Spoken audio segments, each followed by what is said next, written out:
ஆண்டவர் சொன்னார்.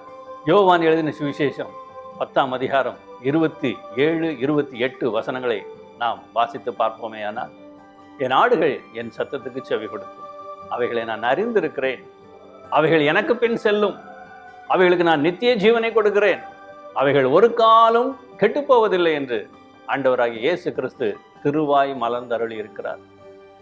ஆண்டவருடைய ஆடுகளாக, அவருடைய பின் செல்கிற ஆடுகளாக நாம் இருப்போமே. ஆனால் நிச்சயம் ஒரு காலம் நாம் கெட்டுப்போவதில்லை. உங்களை பெயர் சொல்லி அழைக்கிற தேவன், அவர் நம்மை பெயர் சொல்லி அழைத்திருக்கிறார்.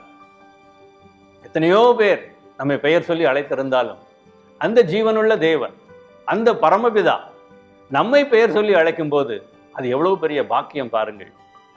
உங்கள் பெயரையும் அவர் அறிந்திருக்கிறார், உங்கள் ஊரையும் அவர் அறிந்திருக்கிறார், உங்கள் முகவரியையும் அவர் அறிந்திருக்கிறார். ஆகையால் எனக்கு பிரியமானவர்களே, சந்தோஷமா இருங்கள். உங்களுக்கு துக்கமோ கலக்கமோ வேண்டாம்.